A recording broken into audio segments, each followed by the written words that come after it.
E olha, em época de férias escolares, quem é pai e mãe se desdobra para dar o máximo de atenção aos filhos. Porém, de acordo com ortopedistas, essa é a época do ano em que crianças e adolescentes fraturam os braços, pernas, chegam a usar gesso e existem casos até que é necessário cirurgia. Ao vivo eu recebo no estúdio do Sergipe no Ar o ortopedista pediátrico Dr. Rafael Gonçalves. Lembrando que a partir deste momento, você que é papai, você que é mamãe, você que está com filhos de férias em casa, pode interagir com a gente pelo WhatsApp do Sergipe no Ar. Lembrando de dizer nome, sobrenome e a cidade onde você mora para relatar alguma experiência de queda, de lesão do seu filho ou para fazer a presença do ortopedista pediátrico aqui presente. Muito obrigada pela presença. Bom dia. Bom dia, Tami. Tudo bem? Tudo ótimo, graças a Deus. Férias escolares, os pais nem sempre conseguem ficar grudados 24 horas com os filhos e aí sempre há mais brincadeira, há mais tempo livre, existem também mais riscos de queda. Como você percebe isso em seu consultório? A gente acompanha com as estatísticas. Durante todo o ano, a gente tem uma incidência que é, digo, simétrica das fraturas nas crianças. Mas durante as férias escolares, seja as férias do final do ano, seja as férias do meio do ano, a gente percebe essa incidência aumentada. As crianças aparecem com mais frequência, principalmente nos nossos plantões de final de semana, né? Com traumas dos mais diversos. As crianças caem de pula-pula, as crianças caem de escorregadeira, as crianças caem de bicicleta, as crianças caem de altura, né?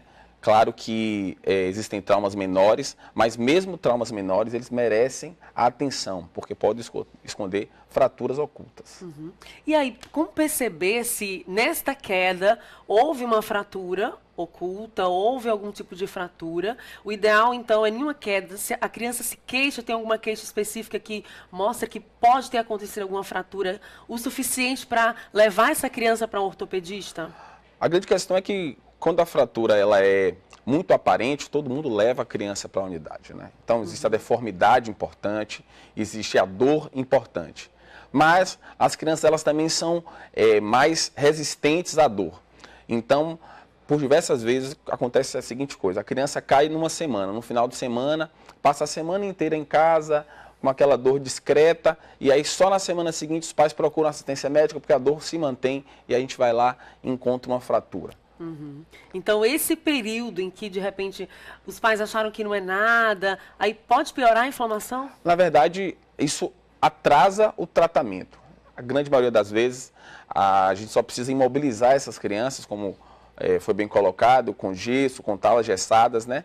Mas, à medida que a gente atrasa isso, a gente também atrasa a retirada do gesso, a gente atrasa o final do tratamento. E também atrasa já a saúde e a mobilidade da criança para continuar se divertindo nas férias, Exatamente. Né? A gente sabe que é muito doloroso para uma criança, no início das férias, se fraturar e perder as férias inteiras. Geralmente a gente mobiliza as crianças por 4 a 6 semanas, que é quase o período das férias inteiras. Então eu tenho pacientes que eu atendi no início das férias agora, que infelizmente só vão ter o gesso retirado agora no dia 20, 25, acabou as férias. E aí vão ficar em casa de repouso.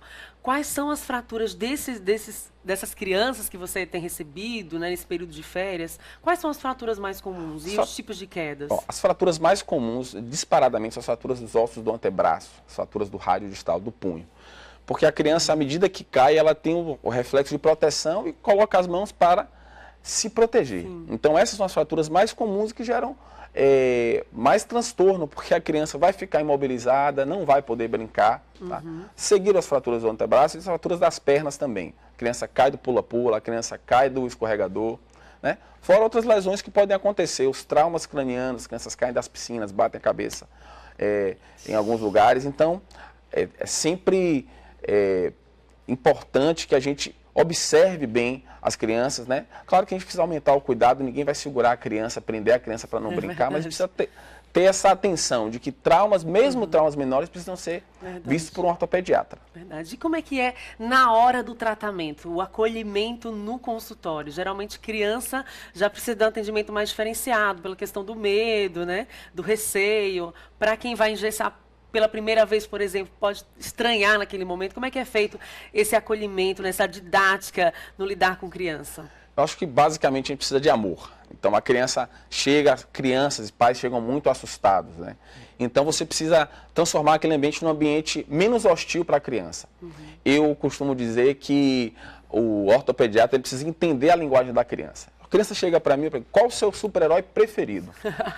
E aí, a partir disso, você dialoga com a criança, com o lúdico da criança e tenta fazê-la entender que existe a necessidade do tratamento e que aquele tratamento precisa ser feito para que ela volte à atividade plena. Verdade. Nós descobrimos, inclusive tem registros, tem fotografias que mostram o ortopedista usando camisa de super-herói no consultório, tudo isso para causar justamente um impacto positivo durante o tratamento, porque já tem o trauma da queda, já tem o trauma das férias que vão ser agora em repouso. E aí você usa essa didática, né? Como é que surgiu essa ideia? Exatamente. Eu acho que as crianças elas lidam muito com esse universo super-heróis. Então você afere da criança, no primeiro momento, qual o super-herói que ela mais gosta. Eu costumo fazer isso tem dado muito certo, eu prometo, sempre prometo da criança.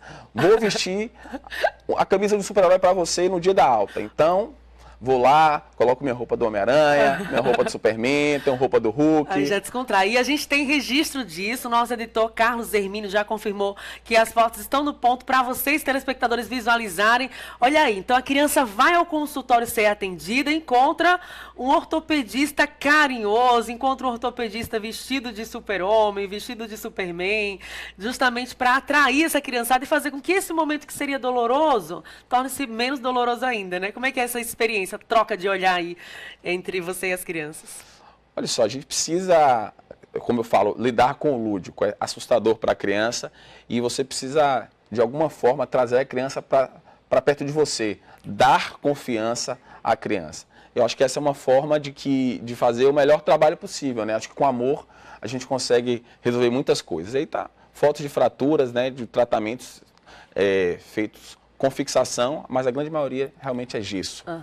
A gente tem aí imagens, essas imagens que a gente mostrou ali, ultrassonografia? São radiografias intraoperatórias. E elas mostram justamente o ponto da fratura, aquilo que os pais não conseguem ver externamente muitas Exatamente. vezes, né? Quando tem deformidade, é muito fácil, né? A gente vê a deformidade e leva a criança para a unidade.